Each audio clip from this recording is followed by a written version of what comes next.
Hey YouTubers, Mike Borders with the Mike Borders channel. Thank you for watching. If you're joining us from the previous video where we removed the entire gas cooktop, glad to have you. In this video, we are going to show you the proper and safe way how to install a gas cooktop. Let's get started.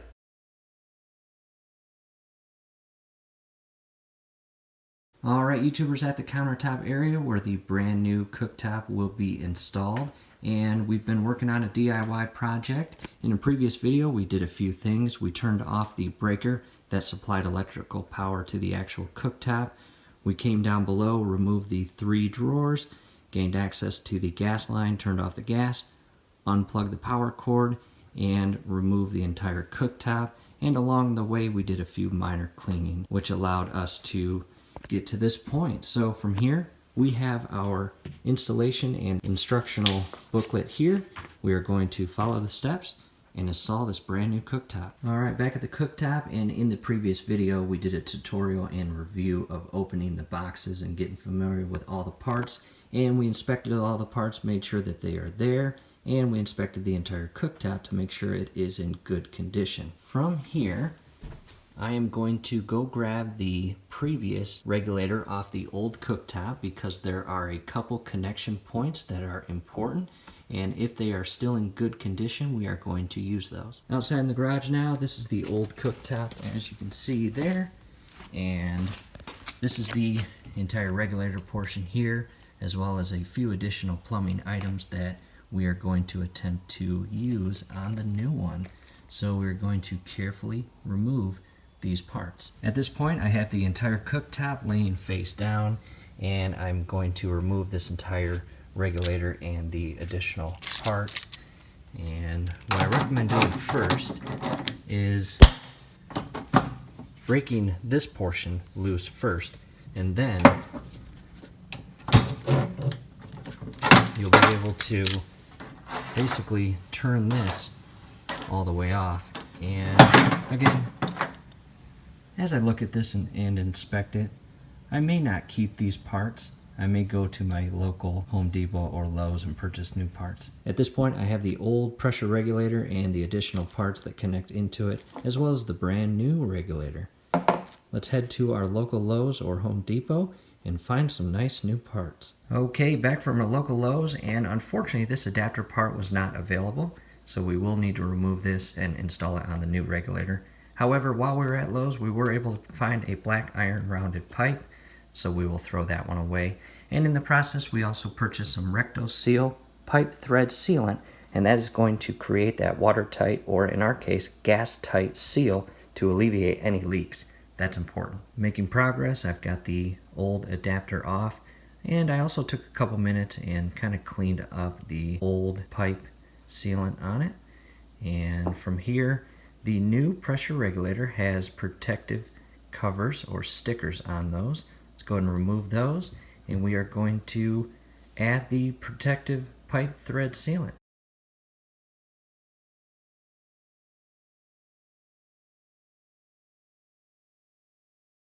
The next step, we are going to go to the actual cooktop and apply this pipe thread sealant to the connection point that this black iron pipe will connect to. At the cooktop and remove this little red plastic cover.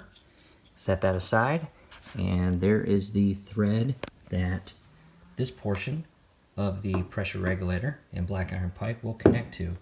And we're going to apply this sealant the exact same way we did here.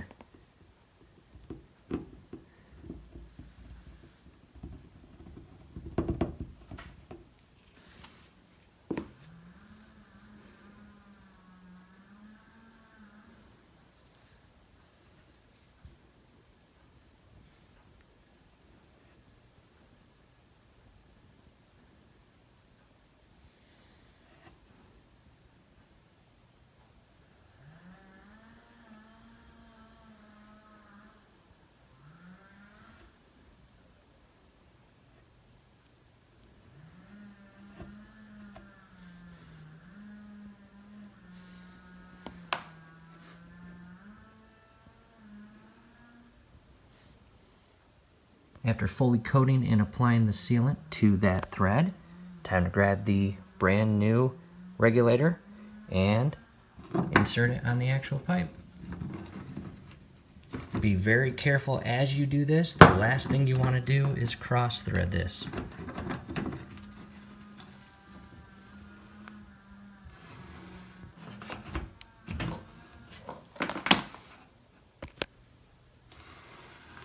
And tighten this pretty firmly, but again, don't over tighten it.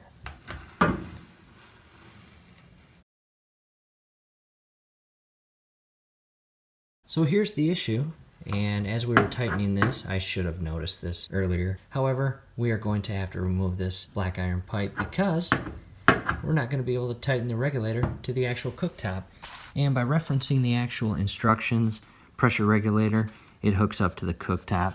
So we are going to get rid of this black iron pipe altogether. Okay, took the pipe off and carefully insert this without cross threading it onto the cooktop. And again, we've got that sealant already added. Go ahead and tighten this. Again, do not over tighten this pressure regulator. It is die cast. You don't want to crack it. After you have the pressure regulator properly secured and tightened, we are going to remove this plastic wrap that protects the cooktop, and we are going to rest it in the insert on the countertop. Protective wrap is removed, and a really good benefit of this cooktop, it has a rubber gasket all the way around the entire cooktop. So when we rest this on the countertop, it's going to create a nice cushion and seal.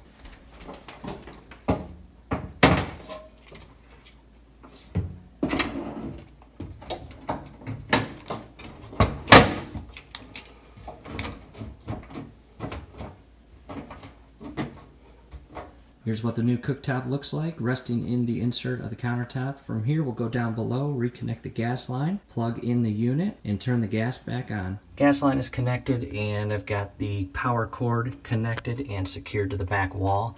And from here, I am going to spray the leak detector on suspected areas that it could leak. So I'm going to spray it all up in here, as well as here.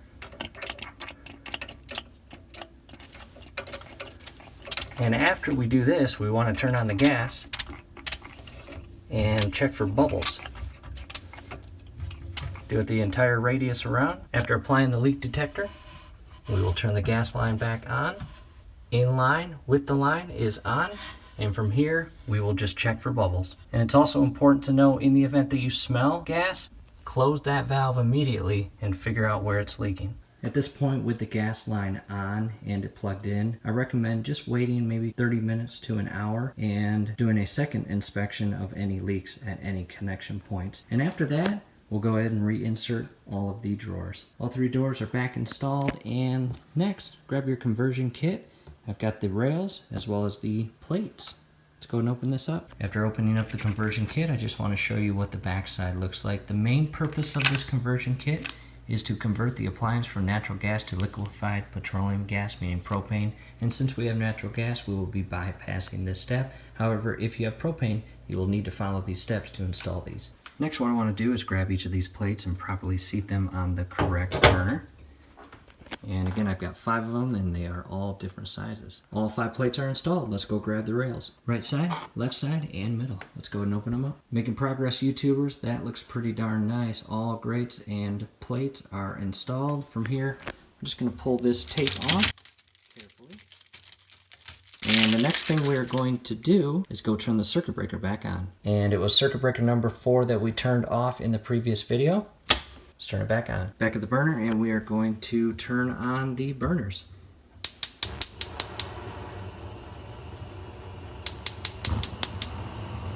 And as you do this for the first time, if it doesn't light up right away, that's okay. Give time for the gas to flow into the entire cooktop, into the burner. I'm going to turn them all down now.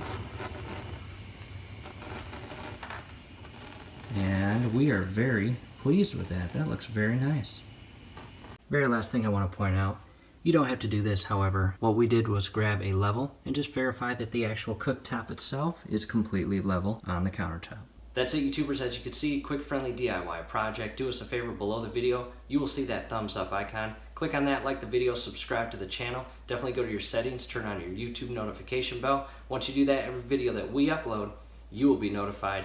You will be able to stay up to date with us, and that will be awesome. Thanks again for watching.